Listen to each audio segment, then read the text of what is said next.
বাঙালির কাছে বর্তমানে ঘরের কাছে কম খরচে সুন্দর বিদেশ ভ্রমণের একটাই জায়গা, দক্ষিণ পূর্ব এশিয়ার সবচেয়ে রঙিন দেশ থাইল্যান্ড। বাবা মার হাত ধরে দেশের অনেক জায়গা ঘোরার পর এবার বাবা মাকে নিয়ে বেরিয়ে পড়লাম বিদেশের রাস্তায়।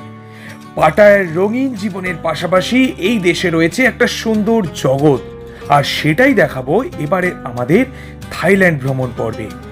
ফুকেট, ক্র্যাবি, ব্যাংকক মিলিয়ে 9 রাতের থাইল্যান্ড সফর, আর সেই সফরের শুভ সূচনা হচ্ছে আজ কলকাতা থেকে ফুকেটের বিমান যাত্রা দিয়ে। সবাই খুব এক্সাইটেড, মা কেমন এক্সাইটেড শুনে নি? দারুণ দারুণ বাবা Heavy excited. So hello friends, once again welcome back to a brand new blog. আর এতক্ষণে তোমরা আমাদের ভিডিওর টাইটেল আর থাম্বনেল থেকে বুঝেই গেছো যে আমরা বেরিয়ে পড়েছি আরও একটা নতুন সফরে। কিন্তু এইবারকার সফরটা অন্যান্য 5টা সফরের থেকে অনেক আলাদা, কারণ আমরা এবার দেশের বাইরে বিদেশে পাড়ি দিচ্ছি। আর কোথায় যাচ্ছি? Bangkok, Thailand. থাইল্যান্ড। তো সবাই খুব এক্সাইটেড, মা কেমন এক্সাইটেড শুনে নি? দারুণ দারুণ বাবা Heavy excited. তো মা, বাবা, আমি 3জন মিলে সপরিবারে ফার্স্ট ইন্টারন্যাশনাল ট্রিপ আমরা করতে চলেছি, এবং সেটাও থাইল্যান্ডে।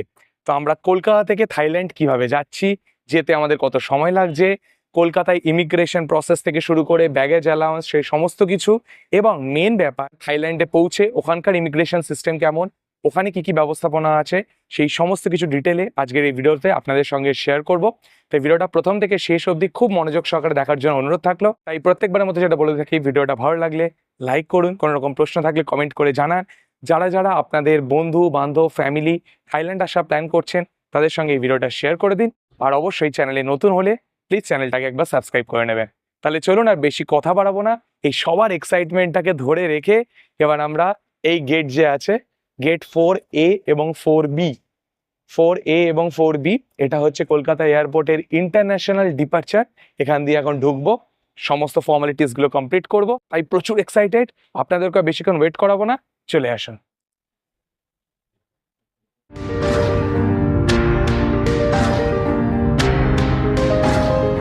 তো আমাদের লাগেজ স্ক্যান করা ডান।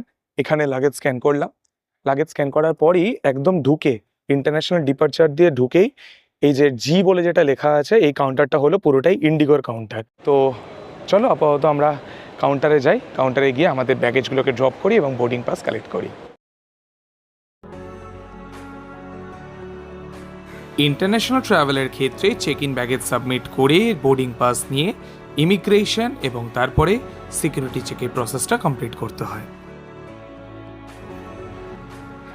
সিকিউরিটি চেকের নিয়মাবলী অনুযায়ী আমাদেরকে প্রত্যেকটা ইলেকট্রনিক্স আইটেম, যেরকম মোবাইল, চার্জার, ক্যামেরা, ইয়ারফোন, এই সমস্ত কিছুকে আলাদা আলাদা সেপারেট ট্রেতে রাখতে হয়েছিল।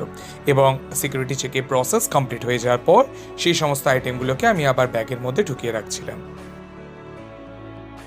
সো ফাইনালি আমাদের ইমিগ্রেশন এবং সিকিউরিটি চেক দুটোই ডান। খুবই স্মুথ প্রসেস ছিল। ইমিগ্রেশনে কী কী কোয়েশ্চেন করেছে বা সিকিউরিটি চেকের প্রসেস কেমন ছিল সেগুলো আমি বলছি আপনাদেরকে এক এক করে। আপাতত আমাদের 6:40-এ গেট নাম্বার 5 থেকে 6E1087 কলকাতা থেকে ফুকেট যাওয়ার ফ্লাইটটা ছাড়বে। তো এখন ঘড়িতে বাজে দেখলাম 4:35, মানে এখনও আমাদের হাতে 2 ঘন্টা মতো সময় আছে। এনাফ টাইম, অনেক আগে আমরা চলে এসেছিলাম, প্রসেসও খুব তাড়াতাড়ি হয়ে গেছে, 2 ঘন্টা মতো সময় আছে। তো চলুন আপাতত আমাদের অ্যাসাইন্ড যে গেট নাম্বার 5 সেখানে যাই, সেখানে গিয়ে তারপর আপনাদের সঙ্গে বাকি ইনফরমেশনগুলো শেয়ার করছি। তো এই হলো আজকের আমাদের ফ্লাইট, সকাল 6:40, flight number 6E1087 IndiGo, destination Phuket, gate number 5। আর অলরেডি চেক ইন স্টার্ট হয়ে গেছে।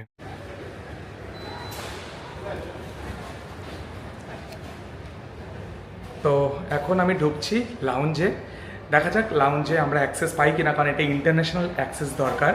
ডোমেস্টিক অ্যাক্সেস তো প্রচুর পেয়েছি, বাট এখন যেহেতু ক্রেডিট কার্ড বা ডেবিট কার্ডগুলো তো অনেক রকম মিনিমাম স্পেন্ডের রিকোয়ারমেন্টে ক্রাইটেরিয়া করে দিয়েছে।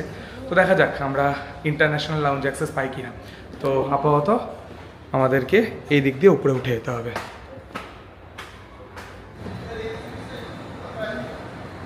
ফাইনালি ইন্টারন্যাশনাল লাউঞ্জ অ্যাক্সেস পেয়ে গেছি। আমার আইসিআইসিআই ট্রাভেল কার্ড ছিল, সেটা থ্রু দিয়ে পেলাম, আর ইন্ডাসইন্ড ব্যাংকের ডেবিট কার্ড দিয়ে পেয়েছি। আপাতত ইন্টারন্যাশনাল লাউঞ্জ, সেখানে ঢুকবো। আর সবচেয়ে বড় কথা, ইন্টারন্যাশনাল লাউঞ্জে খাবো, তাও মাত্র 2 টাকার বিনিময়।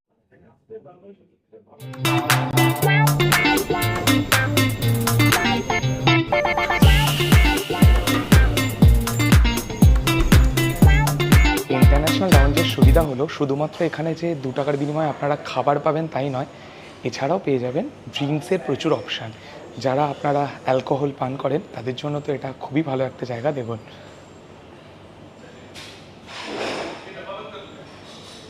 VAT 69, royal stag, teachers. তো এদিক থেকে একটা ড্রিঙ্কস নিয়ে নিলাম, এদিক থেকে আমি নিলাম সিগনেচার। যদিও আমি কোনো অ্যালকোহল প্রমোট করছি না, ইন্টারন্যাশনাল লাউঞ্জে এসেছি তো একটা ড্রিঙ্ক তো নিতেই হতো। সিগনেচার, যদিও প্রিমিয়াম কিছু ব্র্যান্ড পেলাম না, বাট আপাতত সিগনেচার দিয়ে কাজ চালাই। তো চলো এবার চটপট খাবারটা খেয়ে নিই। কী কী খাবার নিয়েছি সেটাও দেখিয়ে দিই, এবং তারপর আমাদের বোর্ডিংয়ের পালা। তো খাবার নিয়ে বসে পড়েছি। খাবারের মধ্যে আছে ডায়েট কোক, তার সাথে আছে স্যান্ডউইচ।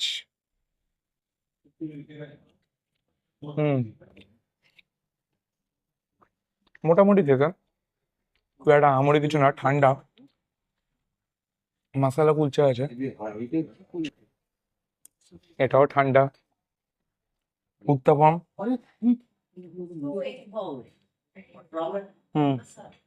উত্তাপমটা ভালো খেতে।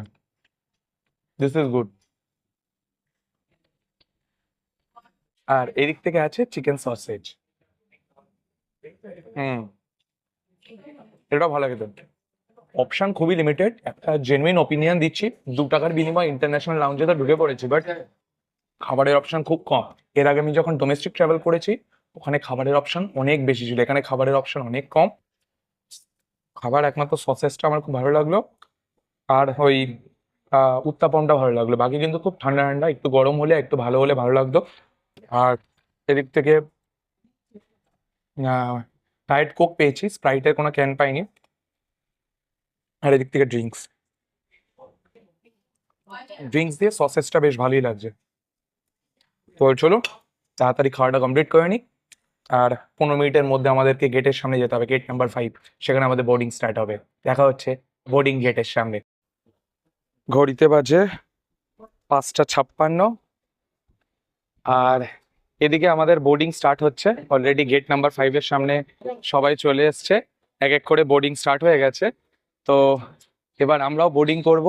Finally it's time to leave India, এবং আমরা পাড়ি দেবো সুদূর থাইল্যান্ডের ফুকেটে। সিকিউরিটি চেক এবং ইমিগ্রেশন খুবই স্মুথ প্রসেস ছিল, সেটা আপনাদেরকে আগেও আমি বলেছি। সিকিউরিটিতে তো তেমন কিছুই না, সমস্ত জিনিস আমাদেরকে বের করে দিতে হবে, ইভেন ইলেকট্রনিক্স জিনিসও।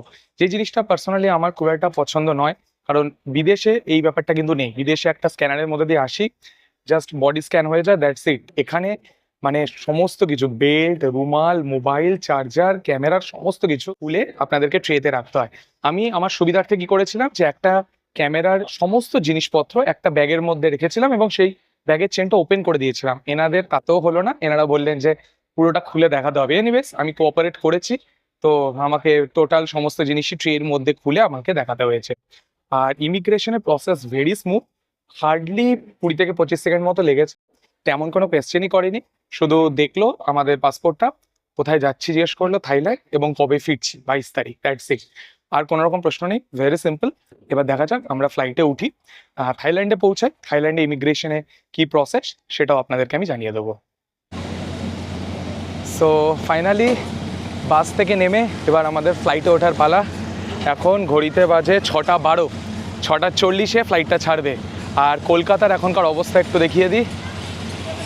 বেশ ভালো ওয়েদার। এর আগের বছর যখন আমি সেই আঙ্কেল আন্টির সঙ্গে গোয়া ট্রাভেল করেছিলাম, সেই সময় চারিদিকে ঘন কুয়াশা ছিল, খুবই প্রবলেম হচ্ছিল। বাট এইবার দুর্দান্ত একটা আবহাওয়া। লাস্ট 2 দিন ধরে কলকাতার বিভিন্ন জায়গায় ছিটেফোঁটা বৃষ্টিও হচ্ছে। এবার দেখা যাক ফুকেট আর ক্র্যাবি মানে থাইল্যান্ডে আমাদের কেমন ওয়েদার আমরা পাই। তো চলো এবার আমরা ফ্লাইটে উঠবো, এবং ফ্লাইটে উঠে তোমাদের সঙ্গে বাকি ইনফরমেশন শেয়ার করছি। Let's go to Thailand.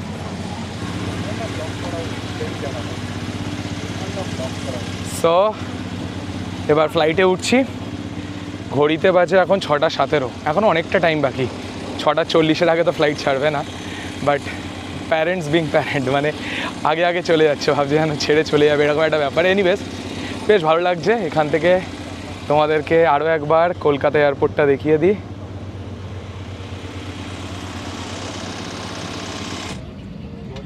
ঘড়িতে বাজে 6:34 আর এইদিকে আমি আমার নির্ধারিত সিট সেখানে বসে পড়েছি 21A, একদম উইন্ডো সিট। তো উইন্ডো সিটে বসে তোমাদেরকে একদম দুর্দান্ত ভিউ দেখাবো। আর সেরকম আমার রিসার্চ বলছে যে লেফট সাইড দিয়েই আমরা সিটাকে দেখতে পাবো, আন্দামান সি। সেই আন্দামান সি দিয়েই আমরা ফুকেট এয়ারপোর্টের যে রানওয়ে সেখানে ল্যান্ড করব। তো দেখা যাক কেমন কি ভিউ, সব কিছু তোমাদেরকে জানাতে থাকবো। এখন যে ইনস্ট্রাকশনগুলো দেয় কেবিন ক্রুরা সেগুলো দিচ্ছে, 6:40 নাগাদ টেক অফ করবে। সো ঘড়িতে বাজে 6:51 আর আমাদের ফ্লাইট টেক অফ করলো।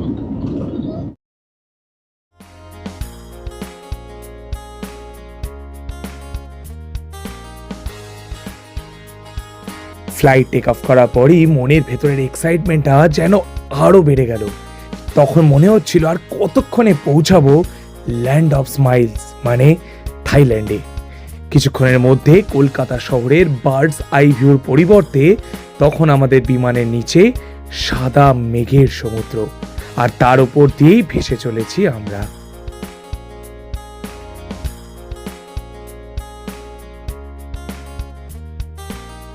সো আমরা বাড়ি থেকে নিয়ে এসেছিলাম মিয়ামরের স্যান্ডউইচ। বনে বনে জঙ্গলে যেখানে বিপদে পড়ি তো বলবো না, যেখানে খিদে পায় সেখানেই আমরা মিয়ামরকে স্মরণ করি। সেটা রাঁচি যাওয়ার সময় বন্দে ভারতেই হোক কিংবা ফুকেট যাওয়ার সময় ইন্ডিগোতেই হোক।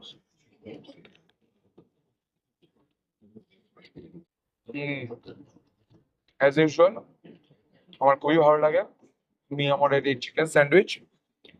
এটা দিয়ে আপাতত ব্রেকফাস্টটা আমরা কমপ্লিট করলাম। ইন্ডিগোতে কোনো কমপ্লিমেন্টারি ফুড অপশন নেই, যদি আলাদা করে অ্যাড করতে চান তাহলে করতে পারেন। সেখানে চিকেন জাংলি স্যান্ডউইচ আসে আর তার সঙ্গে একটা করে বেভারেজেস, আর বেভারেজেসটা আনলিমিটেড টাইমস আপনি রিফিলও করতে পারেন। বাট ওইসবের চক্করে যায়নি। আসার সময় মানে যখন আমরা থাইল্যান্ড থেকে কলকাতায় ফিরবো তখন আমরা থাই এয়ারওয়েজ বুক করেছি, সেই সমস্ত এপিসোড এক এক করে আসবে। আপাতত এই মিয়ামরের স্যান্ডউইচ দিয়েই আমরা আমাদের ব্রেকফাস্টটা কমপ্লিট করছি। তো ব্রেকফাস্টের পরে আমরা একটা বেভারেজেস নিলাম। বেভারেজেসের মধ্যে ফ্রুট জুস আছে, চা আছে, কফি আছে। তো আমরা কফি নিলাম, ইন্ডিগোর কফি। আরেকটা জিনিস বলে রাখা ভালো, এই যে কোনো বেভারেজেস যদি নিতে হয় তার সঙ্গে আমাদের ফুড আইটেমস নিতে হবে। ফুড আইটেমসটা হতে পারে ক্যাশিও কিংবা যেরকম আমরা নিয়েছি ব্লুবেরি কুকিজ। এছাড়া আরও অনেক অপশান আছে, সেই অপশানগুলোর মধ্যে থেকে একটা ফুড অপশান আপনাদেরকে চুজ করতে হবে। এটার কস্ট 200। তো এই ফুড অপশানটা যদি আপনারা চুজ করেন তাহলে বেভারেজেস অটোমেটিক্যালি আপনারা কমপ্লিমেন্টারি পেয়ে যাচ্ছে। আরেকটা কথা বলে রাখি, এই যে ফুড অপশানটা এটা তো একবারই, এটার কোনো আলাদা করে আপনারা রিফিল করার কোনো ব্যাপার নেই। বাট বেভারেজেস যেটা আপনারা কিনছেন বা পাচ্ছেন বলতে গেলে সেটা আপনারা একবার কমপ্লিমেন্টারি আপনারা রিফিল করতেই পারেন। আরেকটা বলে রাখা ভালো, আপনারা যদি কফি নেন তাহলে রিফিল কফি করতে পারবেন। যদি জুস নেন অ্যাজ আ বেভারেজেস তাহলে নেক্সট টাইমও যদি রিফিল করতে চান তাহলে জুসই নিতে হবে। এনিওয়েজ তো চলো আমরা আপাতত কফিটা খেয়ে দেখি, একটু গরম আছে বেশ। দুর্দান্ত, জাস্ট দুর্দান্ত। ঘন্টা দুয়েক বাদে মেঘের নিচে নামতেই দেখা মিলল ছোট বড় কিছু নদী আর ঘন সবুজের। বুঝলাম কিছুক্ষণের মধ্যেই আমরা নামবো ফুকেটে। ওই যে এবার দেখতে পেয়েছি ওই কাঙ্ক্ষিত দিগন্ত বিস্তৃত নীল জলের সমুদ্র, আর তার মাঝে বিভিন্ন ছোট বড় দ্বীপ। এগুলোর জন্যই তো এখানে আসা। আর কিছুক্ষণের মধ্যেই আমরা ল্যান্ড করে গেলাম ফুকেট ইন্টারন্যাশনাল এয়ারপোর্টে। সো ফাইনালি আমরা এয়ারক্রাফট থেকে এখন বেরোচ্ছি। এরপরে আমরা আমাদের ব্যাগেজ কালেক্ট করব, তার আগে ইমিগ্রেশন আছে, সেই সমস্ত প্রসেস আপনাদেরকে ডিটেলে বলছি। তো আমাদের বেল্ট 3-তে যেতে হবে। বেল্ট 3 থেকে আমাদের এখন লাগেজ কালেক্ট করতে হবে। এই ফ্লাইটে করেই আমরা ফুকেটে এলাম আর দুদিকের গেটও খুলে দিয়েছে। এয়ারক্রাফট থেকে নামা মাত্রই এয়ারক্রাফটের সামনে চলে এসেছে থাইল্যান্ডের বাস, এবং এই বাসে করেই আমরা এখন যাব টার্মিনাল গেটের সামনে।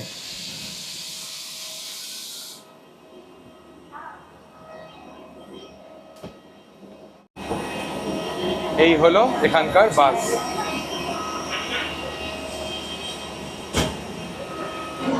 সো ফাইনালি বাস থেকে নেমে পড়েছি, আর এই হলো আমাদের ইন্টারন্যাশনাল অ্যারাইভাল।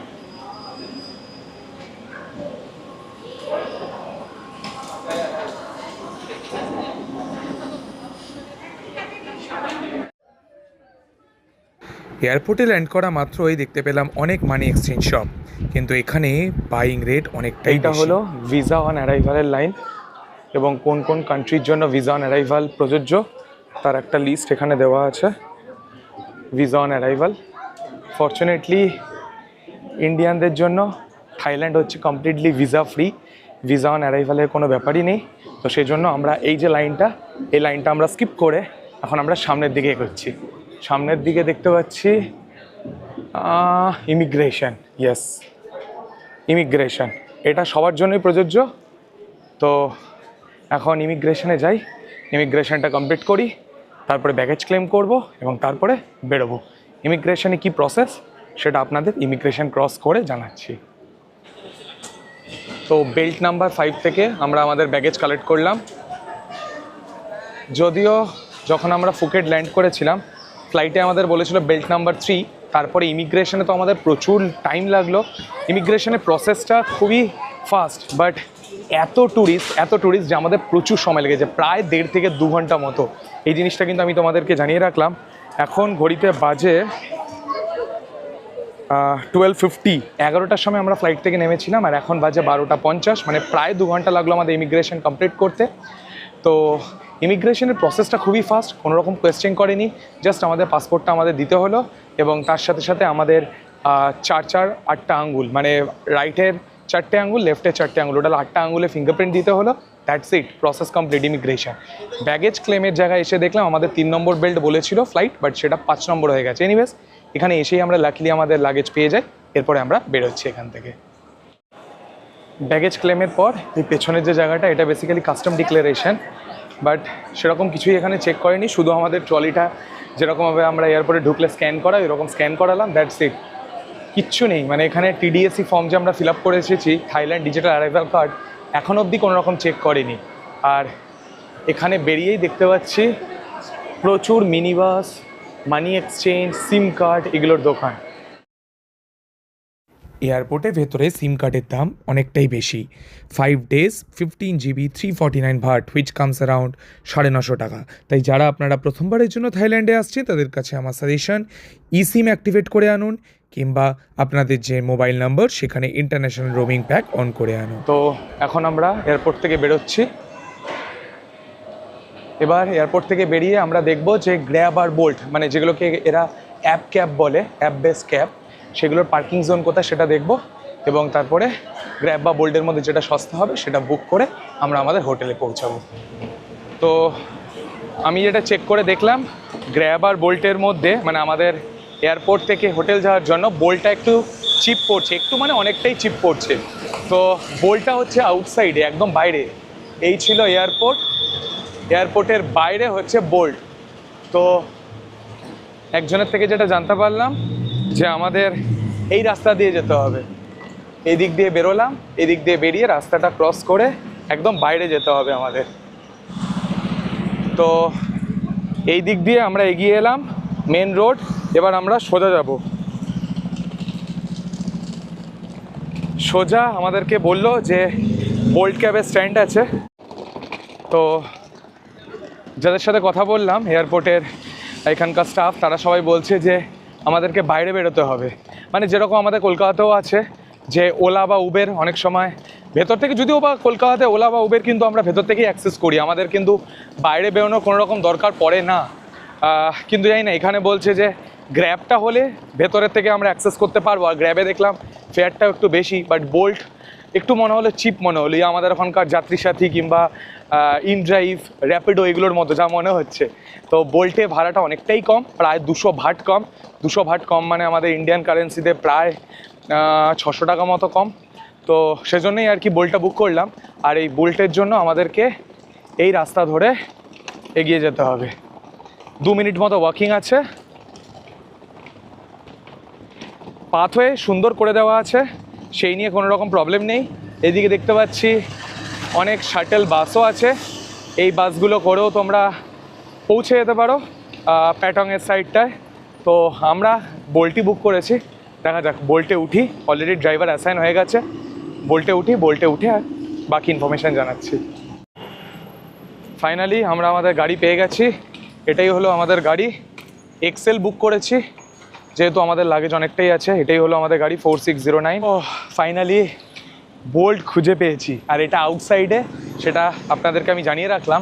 দেখে বুঝতেই পাচ্ছেন মেন রোড, একদম এয়ারপোর্টের বাইরে আমাদের আসতে হলো বোল্ট ধরার জন্য। সো আমি এদিকে প্রথমে 1000 থাই ভাট সেটা আমি এখন এক্সচেঞ্জ করাচ্ছি, মানে আমি স্মল কারেন্সি চাইছি। যেহেতু ইন্ডিয়া থেকে যখন এসছিলাম, ইন্ডিয়া থেকে মেনলি 1000 ভাট আর 500 ভাটই দিয়েছিল, তো সেই 1000 ভাটটাকে এখন আমি এক্সচেঞ্জ করে 1000 ভাটটা, তো আমি $100 আপাতত চেঞ্জ করালাম।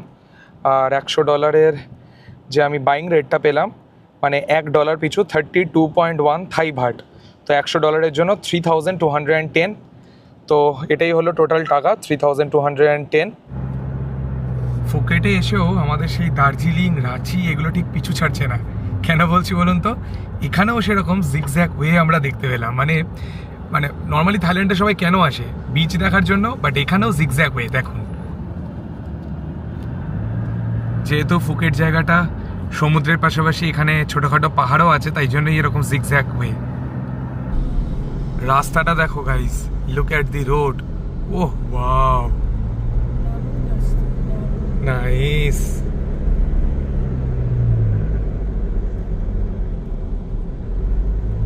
আর সামনে সমুদ্র। ও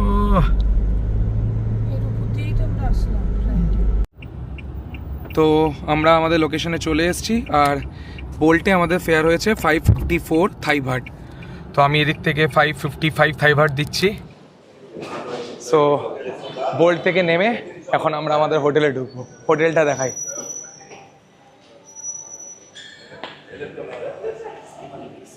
এই হলো আমাদের হোটেল, ডেজ ইন বাই উইন্ডাম। আগামী পর্বে থাকছে বাংলা স্ট্রিট মার্কেট এবং প্যাটং বিচের কাছে অবস্থিত এই হোটেলের ডিটেল রুম ট্যুর, আর সঙ্গে আপনাদের ঘুরিয়ে দেখাবো বিশ্বের সবথেকে বড় কার্নিভাল শো, যার কাছে একটা, দুটো, তিনটে নয়, রয়েছে 8খানা গিনেস রেকর্ড, যার রঙিন জগৎ আর অসম্ভব সুন্দর পরিবেশনা আপনাকে পাগল করে দিতে বাধ্য। এই সব গল্প নিয়েই ফিরছি খুব শিগগিরই আগামী পর্বে। চোখ রাখতে ভুলবেন না। ততক্ষণের জন্য সবাই খুব ভালো থাকবেন।